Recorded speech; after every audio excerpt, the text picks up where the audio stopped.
ಇಂದು city engineering college ಆಯೋಜಿಸಿದ್ದ ICT ವಾಣಿ ಕಾರ್ಯಕ್ರಮದಲ್ಲಿ ಭಾರತೀಯ ರಕ್ಷಣಾ ಭದ್ರತೆಗಾಗಿ ಸ್ಥಳೀಯ ತಂತ್ರಜ್ಞಾನಗಳಲ್ಲಿನ ಪ್ರಗತಿಗಳು ವಿಷಯ ಕುರಿತು ಆಯೋಜಿಸಿದ್ದ ಕಾರ್ಯಾಗಾರದಲ್ಲಿ ಮಿಯಾಮಿಯ ಫ್ಲೋರಿಡಾ ಇಂಟರ್ ನ್ಯಾಷನಲ್ ಯೂನಿವರ್ಸಿಟಿಯ school of computing and information science ನಿರ್ದೇಶಕ ಡಾಕ್ಟರ್ ಎಸ್ ಅಯ್ಯಂಗಾರ್ ಅವರು ಮುಖ್ಯ ಅತಿಥಿಯಾಗಿ ಭಾಗವಹಿಸಿದ್ದರು.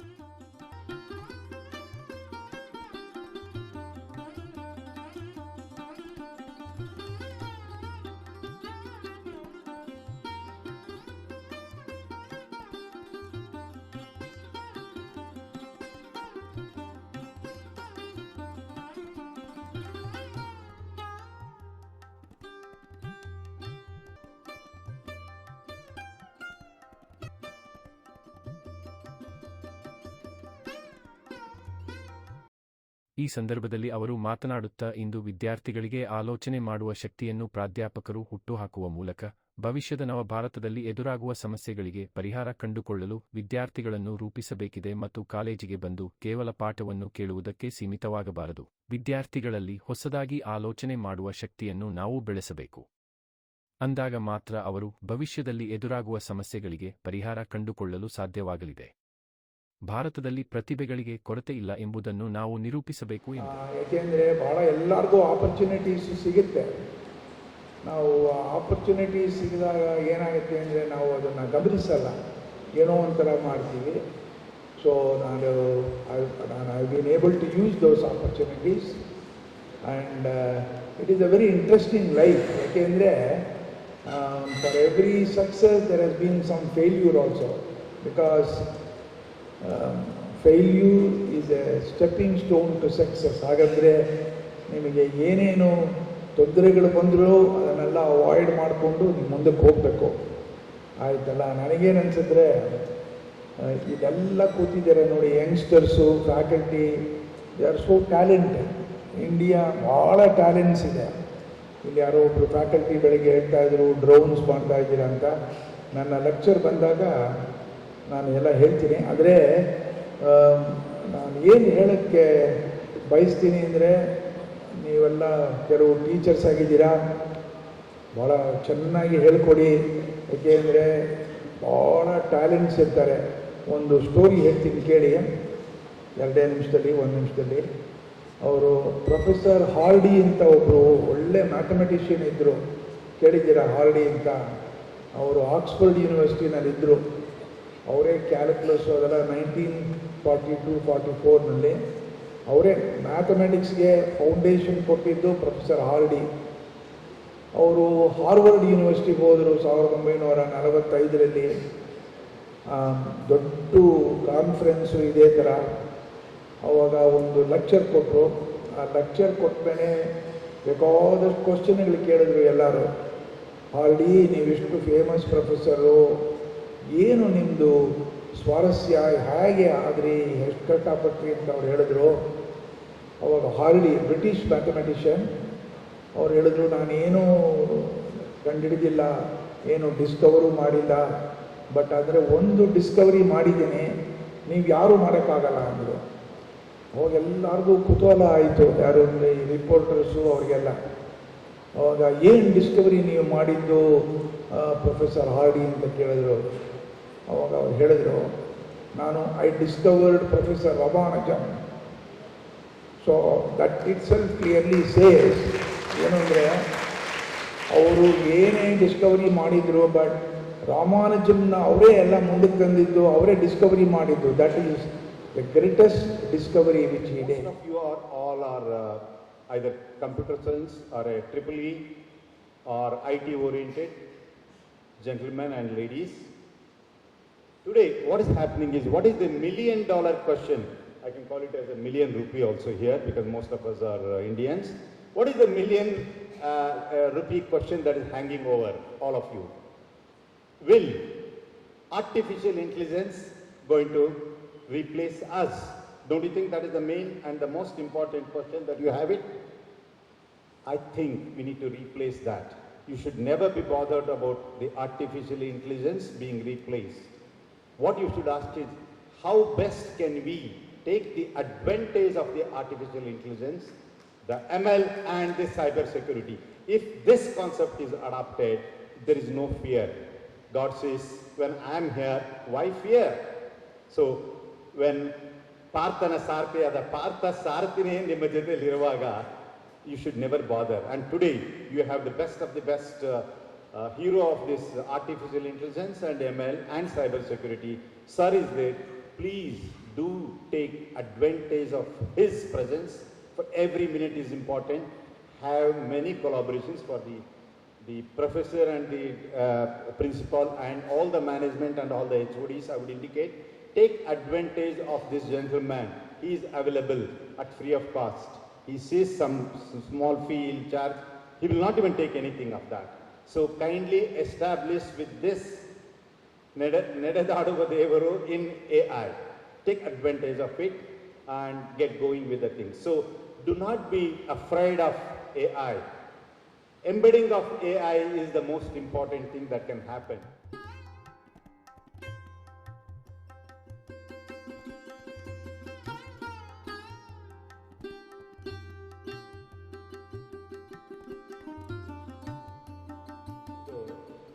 ಎರಡು ದಿನಗಳ AICTE ವಾಣಿ ಕಾರ್ಯಕ್ರಮ ಭಾರತೀಯ ರಕ್ಷಣೆ ಭದ್ರತೆಗಾಗಿ ಸ್ಥಳೀಯ ತಂತ್ರಜ್ಞಾನಗಳಲ್ಲಿನ ಪ್ರಗತಿಗಳು, ಇದನ್ನು ಈಗಾಗಲೇ ನಾವು ಪ್ರಾರಂಭ ಮಾಡಿದ್ದೇವೆ. ಈ ಕಾರ್ಯಕ್ರಮ ಪ್ರಾರಂಭ ಆಗೋಕ್ಕಿಂತ ಮುಂಚೆ ಮೊದಲು ನಮಗೆ AICTE ಇಂದ ಒಂದು ಲೆಟ್ರ್ ಬಂತು, ಇದನ್ನು ಕಾರ್ಯಕ್ರಮ ಮಾಡಿ ಅಂತ ಹೇಳಿದಾಗ ಅದನ್ನು ನಮ್ಮ ಎಲ್ಲ ವಿಭಾಗ ಮುಖ್ಯಸ್ಥರ ಮೂಲಕ ಸಭೆ ಸೇರಿಸಿ ಕೇಳಿದಾಗ ಕನ್ನಡದಲ್ಲಿ ಯಾವ ರೀತಿ ಮಾಡೋದು ಅನ್ನೋದು ಒಂದು ಅವರಿಗೆಲ್ಲ ಸವಾಲಾಗಿತ್ತು. ಆದರೆ ಕೆಲವೇ ದಿನಗಳಲ್ಲಿ ನಮ್ಮ ಎಲ್ಲ ವಿಭಾಗ ಮುಖ್ಯಸ್ಥರು ಒಂದಲ್ಲ ಎರಡಲ್ಲ ಒಟ್ಟು 8 ಪ್ರಾಜೆಕ್ಟ್ಗಳನ್ನ ಸಬ್ಮಿಟ್ ಮಾಡಿದ್ವಿ AICTEಗೆ ಸಮಸ್ಯೆ ಆಯ್ತೇನೋ, ಆದರೂ ಕೂಡ ಒಂದು ಕಾಲೇಜಿಗೆ ಒಂದೇ ಅನ್ನೋ ನೀತಿ ಇರೋದರಿಂದ ನಮ್ಮ ಕಾಲೇಜಿಗೆ ಒಂದೇ ಒಂದು ಈ ಕಾರ್ಯಾಗಾರವನ್ನು ಕೊಟ್ಟಿದ್ದಾರೆ. ಅದರಲ್ಲಿ ನಮಗೆ ಮೊದಲೇ ಹೇಳಿದಂತೆ 2 ಲಕ್ಷ ರೂಪಾಯಿಗಳನ್ನು ಕೂಡ ಸಹಾಯಧನ ಕೊಟ್ಟಿದ್ದಾರೆ. ಇವತ್ತು ಈ ಕಾರ್ಯಕ್ರಮಗಳನ್ನ ನಾವು ಹಾಕ್ಕೊಂಡಾಗ ನಾವು AICTE ಅವರು ನಮಗೆ ಸ್ಯಾಂಕ್ಷನ್ ಮಾಡಿದಾಗ ಅವರಿಗೆ ನಾವು ನಮ್ಮ ಕಾಲೇಜಿನ ಪರವಾಗಿ ನಾವು ಹೃತ್ಪೂರ್ವಕವಾದ ಕೃತಜ್ಞತೆಗಳನ್ನ ಅರ್ಪಿಸ್ತೇನೆ. ಇವಾಗ ನಾವು ಅಮೇರಿಕಾದಲ್ಲಿ, ಇಂಡಿಯಾದಲ್ಲಿ ಎಲ್ಲ ಕಡೆನೂ ಹೇಗೆ ನಾವು ಕೃತಕ ಬುದ್ಧಿ ಅಂದರೆ ಆರ್ಟಿಫಿಷಿಯಲ್ ಇಂಟೆಲಿಜೆನ್ಸನ್ನು ನಮ್ಮ ಮನುಷ್ಯನ ಬುದ್ಧಿನ ಮೆಷಿನ್ಸ್ನಲ್ಲಿ ಹೇಗೆ ಹಾಕ್ತೀರಾ. ಮೆಷಿನ್ಸ್ ಅಂದರೆ ಒಂದು ಆಟೋಮೊಬೈಲ್ನಲ್ಲಿರ್ಬೋದು ಅಥವಾ ಒಂದು ಡ್ರೋನ್ಸ್ನಲ್ಲಿ ಮಾಡ್ಬೋದು. ಯಾಕೆಂದರೆ ನಾವು ಏನು ಇವಾಗ interest all over the world ಪ್ರಪಂಚದಲ್ಲಿ ಅಂದರೆ ಹೇಗೆ ನಾವು ಕೃತಕ ಬುದ್ಧಿನ ಕ್ರಿಯೇಟ್ ಮಾಡ್ತೀವಿ, ಅದನ್ನು ಹೇಗೆ ಯೂಸ್ ಮಾಡ್ತೀವಿ. ಅವರು ಜಸ್ಟ್ ಲೈಕ್ ಹ್ಯೂಮನ್ ಬೀಯಿಂಗ್ಸ್, ನಾವು ಈ ಮನುಷ್ಯರು ನಾವು ಭಾಳ ಬೇಕಾದಷ್ಟು ಬುದ್ಧಿ ಕೊಟ್ಟಿದ್ದಾರೆ. ನಮ್ಮ ಹುಡುಗ ಅಲ್ಲಿದ್ದಾನೆ ಡಾಕ್ಟರ್ ವಿಜಯ್ ಅಯ್ಯಂಗಾರ್, ಅವನು ಕಾಗ್ನೇಟಿವ್ ಸೈಕಾಲಜಿಸ್ಟು, ದೇವ್ರ ಬುದ್ಧಿ. ಇವಾಗ ನಾನು ಒಂದು ಮೆಷಿನ್ನು ಹೇಗೆ ತಯಾರಿಸ್ತೀನಿ, ಆ ತಯಾರಿಸ್ದು ಒಂದೇ ಅಲ್ಲ, ಅದಕ್ಕೆ ಹೇಗೆ ನಾನು ಕೃತಕ ಬುದ್ಧಿ ಅದನ್ನು ಹಾಕ್ತೀನಿ, ಅದೆಲ್ಲ ಹಾಕೋದು ಪ್ರೋಗ್ರಾಮಿಂದ. ಒಂದು ಇನ್ಸ್ಟೆನ್ಸ್ ಕೊಡ್ತೀನಿ ನೋಡಿ. ಒಂದು 4-5 ತಿಂಗಳ ಹಿಂದೆ ನಾನು ಸ್ಯಾನ್ ಫ್ರಾನ್ಸಿಸ್ಕೋನಲ್ಲಿದ್ದೆ. ಸ್ಯಾನ್ ಫ್ರಾನ್ಸಿಸ್ಕೋಯಿಂದ ನಾನು ಲಾಸ್ ಆಂಜಲೀಸ್ಗೆ ನಾನು ಪ್ರಯಾಣ ಮಾಡಬೇಕಾಗಿತ್ತು. ಆವಾಗ ಮಾಡಬೇಕಾದ್ರೆ ಅಲ್ಲಿ ನಾನು ಊಬರ್ ಅಂತ ಕರೆದೆ. ಆವಾಗ ಏನಾಯಿತು, ಒಂದು ಕಾರ್ ಬಂತು, ಡ್ರೈವರ್ಲೆಸ್ ಕಾರ್, ಡ್ರೈವರೇ ಇಲ್ಲ, ಕಾರ್ ಬಂದಿದೆ, ಅಟಾನಮಸ್ ವೆಹಿಕಲ್ ಅಂತ. ನಾನು ಅದು ಕೆಳಗಡೆ ನಿಂತ್ಕೊಂಡು ನೋಡ್ತಾ ಇದ್ದೀನಿ ಏರ್ಪೋರ್ಟ್ನಲ್ಲಿ, ಎಲ್ಲಿ ಡ್ರೈವರು ಅಂತ ಅದು ನನಗೆ ಹೇಳುತ್ತೆ ಆ ಕಾರು. ಅದಕ್ಕೆ ಬುದ್ಧಿ ಹಾಕಿದ್ದಾರೆ, ಏನು ಅಂದರೆ ಇದು ಡ್ರೈವರ್ ಇಲ್ಲ ಸರ್, ಡ್ರೈವರ್ಲೆಸ್ ಕಾರ್, ಡ್ರೈವರ್ ಇಲ್ಲದೇ ಈ ಕಾರ್ ಬಿಡ್ತೀವಿ ಅಂತಾರೆ. ಓ ಮೈ ಗಾಡ್, ಹೆಂಗಪ್ಪ ಅದು ಸಾಧ್ಯ ಅದು ಅಂತ ನನಗೆ ಭಯ ಆಯಿತು. ಯಾಕೆಂದರೆ 400 ಮೈಲಿ ಟ್ರಾವೆಲ್ ಮಾಡಬೇಕು. ಆಮೇಲೆ ಅದು ಹೇಳ್ತು ನನಗೆ ಕಾರು, ಏನು ಅಂದರೆ ಏನು ಭಯ ಪಟ್ಕೋಬೇಡಿ, ಕೂತ್ಕೊಳ್ಳಿ, ನಾನು ಮನುಷ್ಯನ ಥರನೇ ಡ್ರೈವ್ ಮಾಡ್ತೀನಿ, ಮನುಷ್ಯನ ಥರನೇ ನನಗೆ ಬುದ್ಧಿ ಹಾಕಿದ್ದಾರೆ. ಆ ಬುದ್ಧಿನ ಹೇಗೆ ಹಾಕಿದ್ದಾರೆ ಅಂದರೆ ಕೃತಕ ಬುದ್ಧಿ ಪ್ರೋಗ್ರಾಮ್ನಲ್ಲಿ ಹಾಕಿದ್ದಾರೆ, ಪೈಥಾನ್ ಪ್ರೋಗ್ರಾಮಿಂಗ್ ಲ್ಯಾಂಗ್ವೇಜು. ಆಮೇಲೆ ಒಳಗಡೆ ಕೂತ್ಕೊಂಡೆ, ಅಲ್ಲಿ ಡ್ರೈವರ್ ಇಲ್ಲ, ಎಲ್ಲ ಆಟೋಮ್ಯಾಟಿಕ್ಕಾಗಿ ಎಲ್ಲ ಡ್ರೈವ್ ಮಾಡಿ ನೈಸಾಗಿ 4 ಗಂಟೆ ಕಾಲ ಲಾಸ್ ಆಂಜಲೀಸ್ಗೆ ಹೋಯ್ತು. ಇದು ನಿಜವಾದ ನಡೆದಿದ್ದು. ಕೃತಕ ಬುದ್ಧಿ ಅಂದರೆ ಡ್ರೈವರ್ಲೆಸ್ ಕಾರ್, ಅಟಾನಮಸ್ ವೆಹಿಕಲ್ ಅಂತ ನಾವು ಹೇಳ್ತೀವಲ್ಲ, ಆಟಾನಮಸ್ ವೆಹಿಕಲ್ ಭಾಳ ಚೆನ್ನಾಗಿ ಹೋಯ್ತು. ಈವನ್ ಮನುಷ್ಯನಿಗೀತಾನೂ ಚೆನ್ನಾಗಿ ಹೋಯ್ತು, ಯಾಕೆಂದರೆ ರೂಲ್ಸು ರೆಗ್ಯುಲೇಷನ್ಸ್ ಮಾಡಿ. ಸೊ ಏನಿಲ್ಲಿ ಅಂದರೆ ಇಂಪಾರ್ಟೆಂಟ್ ವಿಷಯ ನಾನು ಹೇಳೋದು ಅಂದರೆ ಸ್ವಾರಸ್ಯ ಆಗಿರೋದು, ಹಾಗೆ ನಾವು ಈ ಪ್ರೋಗ್ರಾಮ್ ಮೂಲಕ, ಕೋಡಿಂಗ್ ಮೂಲಕ ನಾವು ನಮ್ಮ ಬುದ್ಧಿ ಶಕ್ತಿ ಏನೇನಿದೆಯೋ ಅದನ್ನೆಲ್ಲ ಕೋಡಿಂಗ್ ಪ್ರೋಗ್ರಾಮ್ನಲ್ಲಿ ಬರೆದು ಆ ಮೆಷಿನ್ಗೆ ಹಾಕಿದ್ದೀವಿ. ಆ ಮೆಷಿನ್ ಏನು ಮಾಡುತ್ತೆ, ಮನುಷ್ಯ ಹೇಗೆ ಮಾಡ್ತಾನೋ ಅದಕ್ಕೊಂದು ಚೆನ್ನಾಗೂ ಮಾಡುತ್ತೆ, ಆಯ್ತಲ್ಲ. ಸೊ ಅದರಿಂದ ಈ ಕೃತಕ ಬುದ್ಧಿ ಎಲ್ಲದರಲ್ಲೂ ಬರ್ತಾ ಇದೆ. ಇವಾಗ ಡಿಫೆನ್ಸ್ ಅಪ್ಲಿಕೇಶನ್ನೇ ಇಟ್ಕೊಳ್ಳಿ, ಇಲ್ಲಿ ಯಾರೋ ಫ್ಯಾಕಲ್ಟಿ ಹೇಳಿದ್ರು ಡ್ರೋನ್ಸ್ ಮಾಡ್ತಾ ಇದ್ದಾರೆ ಅಂತ. ಆ ಡ್ರೋನ್ಸು ಮೆಕ್ಯಾನಿಕಲ್ ಆಗಿ ಮಾಡಿದ್ರೆ ಪರವಾಗಿಲ್ಲ, ಅದು ಚೆನ್ನಾಗಿದೆ, ಬಟ್ ಅದಷ್ಟು ಪ್ರಯೋಜನ ಇಲ್ಲ. ಯಾಕೆಂದರೆ ಈಗ ನಾನು ಈ ಡಿಫೆನ್ಸು ಸಿಸ್ಟಮ್ ಮಾಡಬೇಕಾದ್ರೆ ನಾನು ಕೃತಕ ಬುದ್ಧಿ ಹಾಕಬೇಕು ಡ್ರೋನ್ಸ್ಗೆ. ಯಾಕೆಂದರೆ ನಾನು ಹೇಳಬೇಕು ಅಲ್ಲಿ ಯಾರ್ಯಾರು ಕೆಟ್ಟದವರಿದ್ದಾರೆ, ಡಿಫೆನ್ಸ್ ಪ್ರಕಾರ ಏನೋ ಒಂದು ವಾರ್ ನಡೀತಾ ಇದ್ದರೆ ಅವ್ರಿಗೆ ಹೇಗೆ ನಾವು ಡ್ರೋನ್ಸಿಂದ ಡಿಸ್ಲಾರ್ಜ್ ಮಾಡ್ತೀವೋ ಅದಕ್ಕೆ ನೀವು ರೆಗ್ಯುಲರ್ ಡ್ರೋನ್ಸ್ ಮಾಡಿದ್ರೆ ಆಗಲ್ಲ. ಆದ್ದರಿಂದ ನಾವು ಕೃತಕ ಬುದ್ಧಿ ಮಾಡಲೇಬೇಕು. ಆ ಕೃತಕ ಬುದ್ಧಿ ಮಾಡಿದ್ರೇ ಅದು ಮನುಷ್ಯನ ಥರನೇ ಹೋಗುತ್ತೆ, ಅಲ್ಲಿ ಯಾರು ಅಂತ ನೋಡುತ್ತೆ, ಆಮೇಲೆ ಅದು ಬಾಂಬೋ ಗೀಂಬೋ ಏನು ಬೇಕಾದ್ರೂ ಮಾಡುತ್ತೆ. ಇವಾಗ ಈ ಕಾರ್ಯಕ್ರಮದಲ್ಲಿ ಕಾಲೇಜಿನ ಪ್ರಾಧ್ಯಾಪಕಿ ಡಾಕ್ಟರ್ ಪಿ.ಟಿ. ಸೌಮ್ಯ ನಾಯಕ್, ಪ್ರಾಧ್ಯಾಪಕರು ಡಾಕ್ಟರ್ ಶಶಿಶಂಕರ್ ಮತ್ತು ರೋಟರಿ ಸುರೇಶ್ ಅಂಬ್ಲಿ ಇತರರು ಇದ್ದರು.